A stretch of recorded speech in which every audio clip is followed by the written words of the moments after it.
Bon, alors, est-ce qu'on pourrait prendre maintenant un exemple d'activité de cours? Oui, tout à fait. Donc, par exemple, là, je suis sur le NT du lycée, sur le bloc de sciences physiques de la classe. Donc, la dernière activité de chimie que nous venons de faire, c'était sur les parabènes. Donc, dans l'article du blog, il y a les objectifs qui Alors cet étaient, article du blog, les élèves ont accès. les élèves ont accès sur la tablette ou depuis n'importe quel accès Internet. D'accord? Donc, l'objectif, c'était de réinvestir les connaissances sur les molécules et les groupes caractéristiques et d'utiliser une vidéo également, donc, qui parlait de la présence de parabènes, du moins, dans les cosmétiques et dans les médicaments, et d'essayer de voir, de mettre en corrélation les connaissances qu'ils avaient sur les molécules et les groupes caractéristiques pour reconnaître les parabènes, en fait, dans les médicaments. Bon, ils avaient la vidéo et ils avaient comme Et autre donc, type de document. le document à télécharger, hein, le fichier ici, parabènes. Donc, on On va peut voir ce regarder. fichier? Alors, je sais pas, il va être par là. Parabènes, voilà. Alors c'est un fichier qui est distribué aux élèves, ça aussi. Même principe, hein. Donc, fichier Que... distribué aux élèves D'accord? avec donc l'état des lieux. Donc, je rappelais que le 3 mai 2011, les députés ont voté l'interdiction d'utiliser les phtalates, parabènes et alkylphénol donc dans les cosmétiques et médicaments. D'accord? Ils avaient donc la vidéo qu'on a vue tout à l'heure, donc ils peuvent se regarder à leur rythme et revenir dessus quand ils ont besoin. Donc quelques questions sur la vidéo, hein. À Toujours partir de la pareil. vidéo, ils doivent répondre à ces questions. Donc quelle est D'accord? l'utilité des parabènes dans les D'accord? cosmétiques et médicaments? Quelles sont les difficultés que rencontre un consommateur qui ne veut pas utiliser ces produits? Donc D'accord? on a fait une petite pause pour les guider un petit peu, parce qu'effectivement, donc les parabènes sont partout. La difficulté, c'est qu'ils sont sous leur nom chimique, D'accord? donc difficile à reconnaître. Donc ils allaient chercher donc les noms chimiques sur une étiquette de médicament qui était dans la vidéo, Oui. et avec le code également de ces additifs, hein. Oui, les E quelque Les E chose. quelque chose d'ailleurs. Les E XY, Donc quoi. là, et après ils devaient aller chercher sur internet, puisque les parabènes sont des conservateurs, trouver que le E2 200 quelque chose, E2XX, Oui, d'accord. c'était donc des conservateurs. Et ensuite, on est plus revenu sur la partie molécules et représentation des molécules. Donc là, ils avaient deux molécules donc, de méthylparabène et de propylparabène. Et ils doivent, dans cette molécule, essayer de reconnaître, à partir du terme para-hydroxybenzoate, donc de méthyle ou d'alkyle qui était sur l'étiquette, essayer de reconnaître dans la molécule l'enchaînement qui correspond donc à ce para-hydroxybenzoate de quelque chose. D'accord. Donc ils entouraient ça sur la molécule et ils essayaient également de reconnaître les groupes caractéristiques qu'on avait également vu dans une séance d'avant, le groupe hydroxy ou le groupe ester ici. D'accord. Là, on est un petit peu dans la même démarche que dans le mode manipulation, mais quel est l'avantage véritablement à ce moment-là d'un écran dans le cas de l'étude, de la reconnaissance, de l'identification de molécules organiques?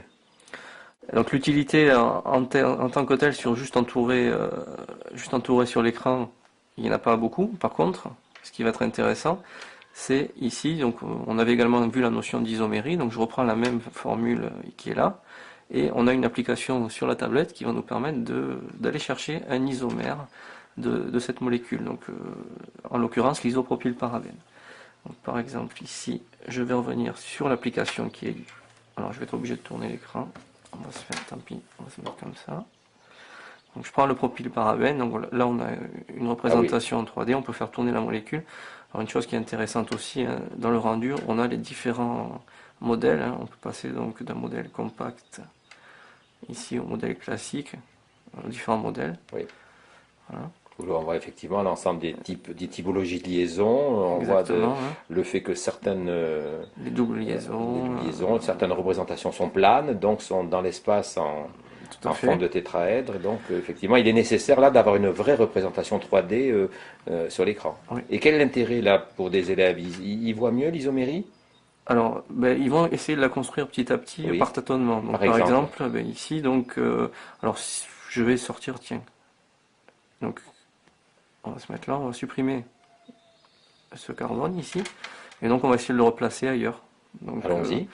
Donc par exemple, ben, si j'ai pas bien compris ce qui était spécifique au parabène, je vais peut-être être tenté.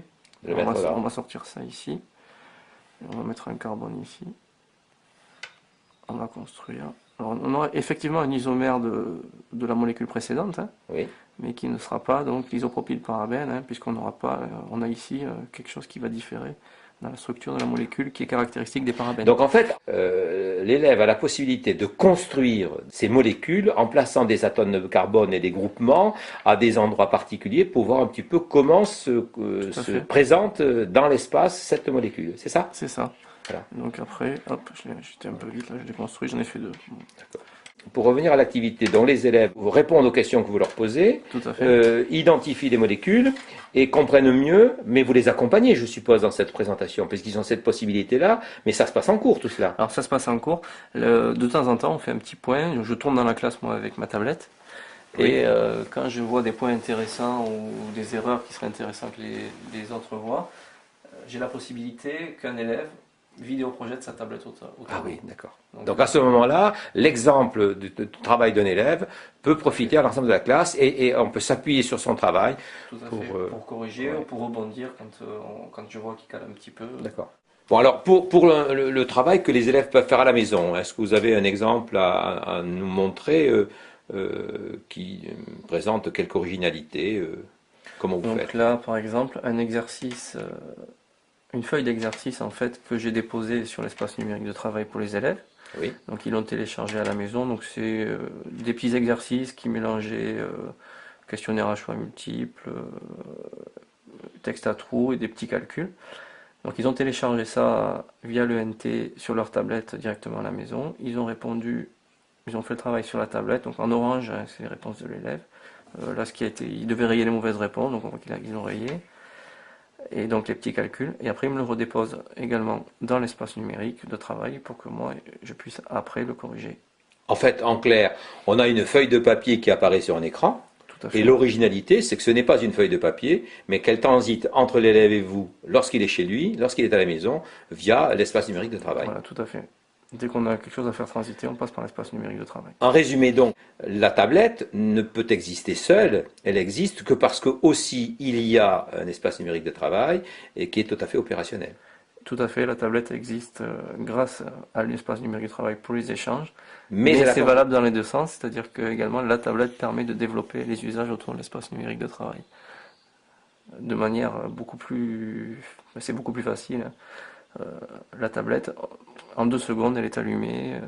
Il n'y a plus toutes ces contraintes qu'on avait informatiques. Donc là, on sort sa tablette aussi facilement qu'on sortirait un cahier en fait, du cartable. Très bien, merci Ouais. beaucoup. Merci.